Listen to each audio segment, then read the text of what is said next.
बांग्लादेश ने रावलपिंडी में तारीख बना दी। पहली बार पाकिस्तान से टेस्ट मैच जीत गया। मेजबान टीम को 10 विकेट से शिकस्त। 5वें रोज पाकिस्तान की मजबूत बैटिंग लाइन रेत की दीवार साबित हुई। पूरी टीम 146 रन पर ढेर हो गई।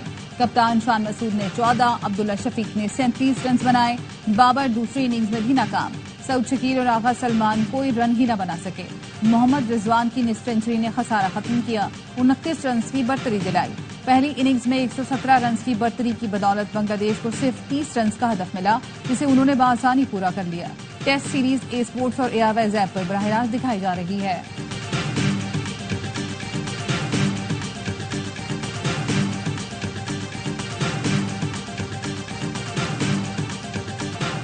पिच को समझने में हमसे गलती हुई, इस वजह से 3 फास्ट बॉलर्स रखे। मौसम की वजह से हमें लगा था 5वां दिन मुकम्मल नहीं होगा। कौमी कप्तान शान मसूद की मैच के बाद गुफ्तगू, कहा चौथे रोज मैच में वापस आने की कोशिश की। ड्रॉ की तरफ लेकर जाने में दबाव में गलतियां होती हैं, शिकस्त का कोई बहाना नहीं हो सकता। बांग्लादेशी कप्तान नजमुल हसन शंटू ने कहा, हमारे बल्लेबाजों ने बहुत अच्छा परफॉर्म किया। मुशफिकुर रहीम समेत पूरी टीम को क्रेडिट देता हूं।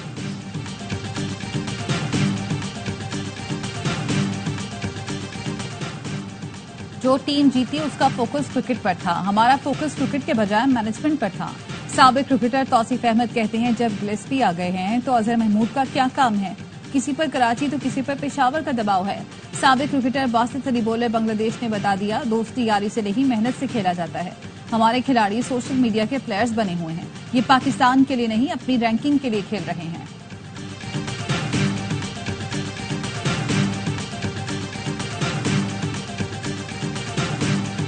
मकरान कोस्टल हाईवे पर जायरीन की बस खाई में गिर गई। 12 अफराद जाँ बहक, 30 जख्मी। हादसा बिजी टॉप के करीब ब्रेक फेल होने पर पेश आया। 50 मुसाफिरों की गुंजाइश वाली बस में 70 अफराद सवार थे जो ईरान से पंजाब जा रहे थे। सदर आसिफ जरदारी, वजीर आजम शहबाज शरीफ, वफाकी वजीर दाखिला मोहसिन नकवी और गवर्नर सिंध कामरान टिसौरी का हादसे में जानी नुकसान पर अफसोस का इजहार। जख्मियों को बेहतरीन तिब्बी सहूलतें फराहम करने की हिदायत।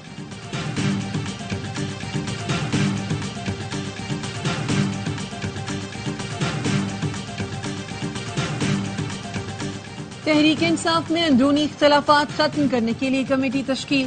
साबिक सदर आरिफ अलवी सरबराह मुकर्रर। कमेटी अरकान का चुनाव भी आरिफ अलवी खुद करेंगे। जराये का कहना है, आरिफ अलवी इख्तलाफात रखने वाले रहनुमाओं से मुलाकात में तहफ़्फ़ुज़ात सुनेंगे और 1 हफ्ते में इख्तलाफात के खात्मे के लिए तजावीज देंगे।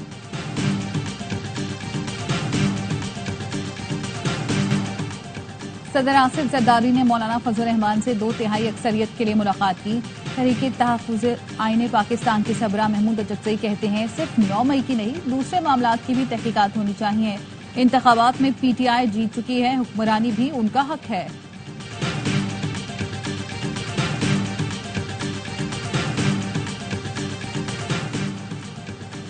पाकिस्तान तहरीक इंसाफ ने लाहौर में जलसे की इजाजत के लिए डिप्टी कमिश्नर को 5वीं दरखास्त दे दी। तहरीक इंसाफ ने लाहौर में 27 अगस्त को जलसे का ऐलान कर रखा है।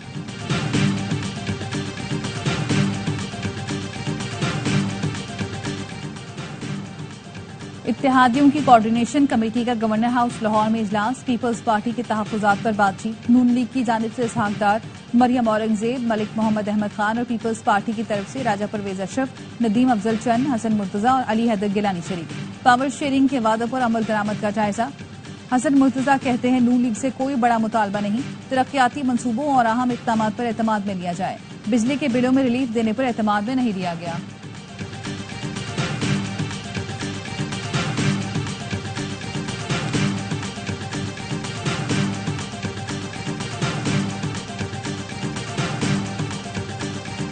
जिसने इस मुल्क के साथ गद्दारी की, इसको जानबूझ के नुकसान पहुंचाया, उसका अंजाम बड़ा भयानक होता है। जिसने भी मुल्क के साथ गद्दारी की उसका अंजाम भयानक हुआ। जब मुल्क तरक्की कर रहा होता है तो छुपे हाथ आकर टांगे खींचते हैं।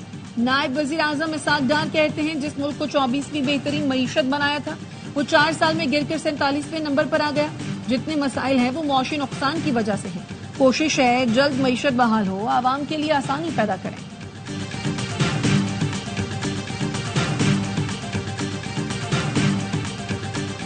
आगरा साहिबा की, रऊफ हसन साहब और हलीमा खान साहिबा की जो गुफ्तगू सामने आई है, उसके बाद जो है कोई किसी सबूत की जरूरत नहीं रहती। जेलों में जो गुफ्तगू है वो सीगा राज में नहीं रहती, सवाल ही नहीं पैदा होता। हर मूवमेंट जो है वो रिकॉर्ड हो रही थी। इससे बहुत बड़ा झूठ, जलसा नाकाम हो रहा था, जलसा जो है मुलतवी कर दिया। पीटीआई जाली बयानियां बना रही है जिसका मकसद दोबारा नौमई करना है। ये चाहते हैं ऐसे हालात कर दिए जाएं कि संभाले न जाएं। वजीर दिफा ख्वाजा आसिफ की सियालकोट में गुफ्तगू, कहा 6-7 माह में बहुत सी नाकाम साजिशें हुई। आज तहरीक इंसाफ कई हिस्सों में तकसीम हो चुकी है। हलीमा खान और रऊफ हसन की गुफ्तगू के बाद किसी सबूत की जरूरत नहीं रहती। इनकी हमारे साथ इतनी दुश्मनी नहीं जितनी आपस में है।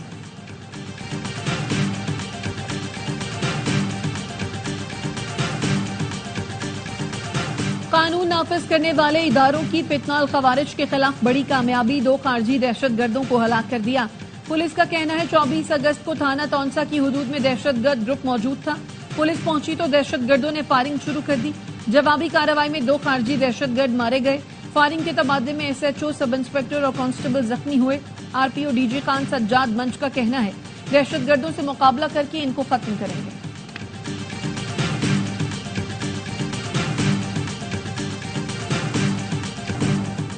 सादिकाबाद के कच्चे से मख्फी कांस्टेबल अहमद नवाज को बाजियाब करा लिया गया। IG पंजाब के अहमद नवाज के अहलखाना से मुलाकात, बाजियाबी पर मुबारकबाद, कहा पंजाब पुलिस का हर जवान अहम है। अहमद नवाज की बाजियाबी अव्वलीन तरजीह थी। कच्चे से तमाम शरपसंदों के खात्मे तक चैन से नहीं बैठेंगे। जराये का कहना है मख्फी एहलकार की बाजियाबी मुलजिम जब्बार की जेल से रिहाई के बाद हुई। इंधर गैंग ने जब्बार की रिहाई की खुशी में हवाई फायरिंग भी की। डाकुओं के हमले में शदीद जख्मी कांस्टेबल बिलाल को एयर एम्बुलेंस के जरिए लाहौर मुंतकिल कर दिया गया।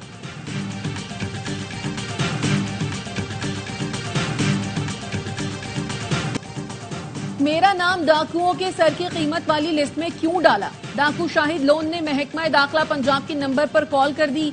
लिस्ट में पहले नंबर पर मौजूद डाकू ने कहा जिन्होंने पुलिस एहलकारों को शहीद किया उनमें से किसी का नाम इश्तिहार में नहीं दिया गया। पुलिस एहलकारों की गाड़ी फंसी तो किसी ने मदद नहीं की। अफसरान के खिलाफ कार्रवाई की जाए। हुकूमत पंजाब ने 20 डाकुओं के सर की कीमत 1 करोड़ मुकर्रर की थी। IPPs का तसल्लुत है। जरा से ये जुल्म का निजाम जो मौजूद है उस पर कोई पार्टी बात करने के लिए तैयार नहीं है। IPPs को बनाने वाले और इनको चलाने वालों में ये सारी जमातें शामिल हैं। IPPs के जुल्म पर कोई जमात बात करने को तैयार नहीं। IPPs को इनकम टैक्स मद में भी छूट दी गई है। अमीर जमात इस्लामी हाफिज नईमुर रहमान कहते हैं IPPs को 1 साल की अदायगियां ना की जाएं तो मुल्क को मुफ्त बिजली मिलेगी। 28 अगस्त को पूरे मुल्क में हड़ताल होगी। अब किसी से इत्तेहाद नहीं करेंगे। हमारा इत्तेहाद अवाम के साथ हो चुका। अगर पक्के के डाकू कच्चे के डाकुओं की सरपरस्ती छोड़ दें तो ये कुछ नहीं कर सकते।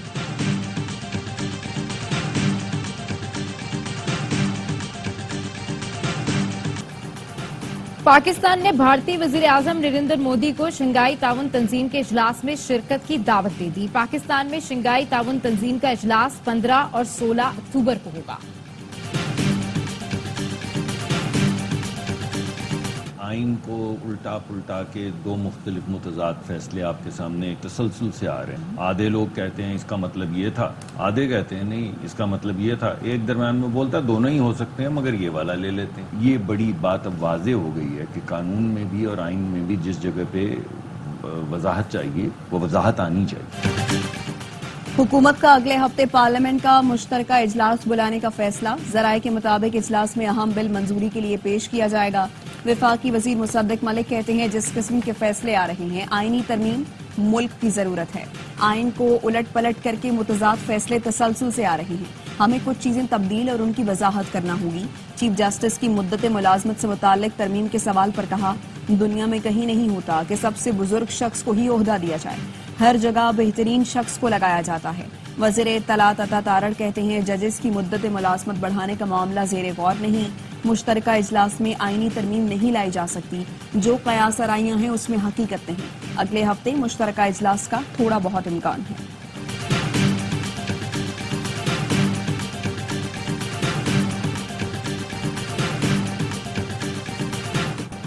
सदर मुमलिकत आसिफ जरदारी की मौलाना फजल रहमान से उनकी रिहाइशगाह पर मुलाकात। वजीर दाखिला मोहसिन नकवी भी मौजूद थे। सियासी सूरत हाल पर गुफ्तगू हुई। सदर आसिफ जरदारी ने मौलाना फजल रहमान को बंदूक का तोहफा दिया।